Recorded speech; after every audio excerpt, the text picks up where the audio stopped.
Another story we're following today reports that Australia could be asked to help with safe passage of container ships in the Red Sea. This is effectively a connection to the Gaza conflict. Right now, we've got the Acting Prime Minister and Defence Minister, Richard Marles, holding a news conference. Let's listen in. Yesterday, I had the honour of welcoming back HMAS Toowoomba, which had been engaged in a regional presence deployment in our immediate region. In the coming days, we will see the return of HMAS Stalwart and HMAS Brisbane, looking at ways in which we can assert freedom of navigation within our immediate region, where our sea lines of communication are at their most acute, where we see most of our trade pass, is the focus of our existing naval efforts, and that will continue to be so, but we will consider this request in the normal course. Does it request any specific warship, or was it just any vessel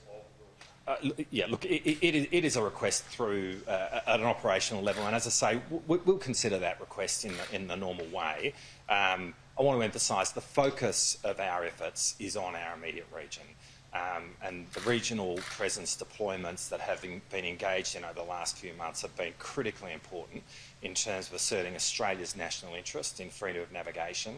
And in all the decisions that we make, obviously, Australia's national interest will be front and centre. What's your response to the news that the US Senate has given the green light for the transfer of AUKUS submarines to Australia? We're very excited by that news. There are still some processes to go within the US Congress, so we will be respectful of them and react appropriately when a final determination of the US Congress is made. But obviously, the passage through the Senate last night of the relevant legislation is a very significant step forward in the right direction, and we are very hopeful that the legislation will ultimately pass the United States Congress, which will enable AUKUS to continue to move forward and create the seamless defence industrial space that we are seeking to do across the US, the UK and Australia, which, if it can be achieved, is a once-in-a-generation achievement. There are still some steps to go, and we will see how they play out in the coming days. Office in Geelong. Look, I think to be honest, I think the least said about this event, the better. Perhaps what's most important for me to observe is that in moments like this, my focus is on the health and safety of my staff. I've been in contact with them, and they are in good shape. Why is what? Reopened its embassy in Ukraine, given virtually every other nation has put diplomats back in? Well, we have appointed a new ambassador to Ukraine. The opening of the embassy is in part a question of security, but it's obviously also in part a question of how we can properly resource an embassy there based on what security restraints exist. And taking all of that into account right now, the decision remains to have the embassy located in Warsaw, but this will be a matter which is under active consideration. Why is Australia calling for a ceasefire in Gaza, given a terrorist organisation, Hamas, is still holding innocent Israelis hostage right now? Oh, well, let's be clear. We have been completely consistent throughout this whole affair. Firstly, in having humanitarian issues front and centre in all of our efforts diplomatically. What happened on October 7th was an outrage. What we saw was a terrorist attack by Hamas, which we condemned in the strongest possible terms, and we saw the loss of innocent Israeli lives, and we saw the targeting of innocent Israelis, and on that basis that was an act of murder.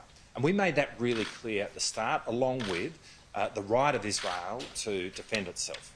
Since then, we've also made it clear that in defending itself, it is critical that Israel acts in accordance with the rules of war, and that front and centre in the way in which Israel goes about its business must be the protection of innocent civilian lives and the maintenance of humanitarian concerns.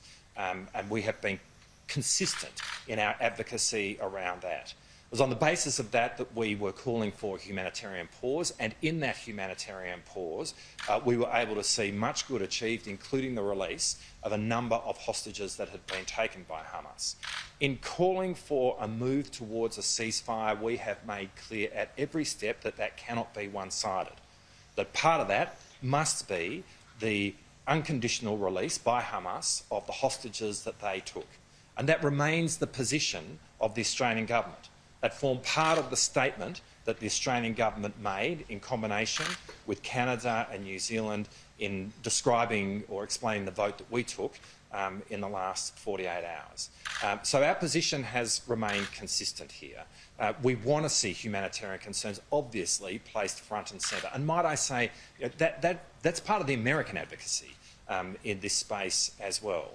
But we've also been really clear that any ceasefire cannot be one-sided. Do you think Israel's acting proportionately in its response at the moment? Do you think it's acting within the rules of war? What we are making clear is that we need to be moving towards a humanitarian ceasefire which is not one-sided. And that's the position that we have taken. And we have taken that position because we seek to advocate on the part of humanitarian concerns, and we seek to advocate for the protection of innocent lives, be they Israeli or Palestinian. The Israeli ambassador, he said that the ceasefire that your government voted in favour of will be followed in Hamas. How will the ceasefire support Israel's campaign against Hamas? Well, we have consistently reiterated Israel's right to defend itself. We have consistently reiterated our condemnation of Hamas, and we have consistently reiterated the need for Hamas to unconditionally release the hostages which it holds. We seek to promote the protection of innocent life, and we are not alone in doing that. In taking the step that we took in the last 48 hours, we made our statement in combination with New Zealand and Canada, but our voice on behalf of protecting innocent civilians is a voice that you see across the world right now. And clearly, that has to be front and centre in terms of Israel doing the work that it's doing. Thank you.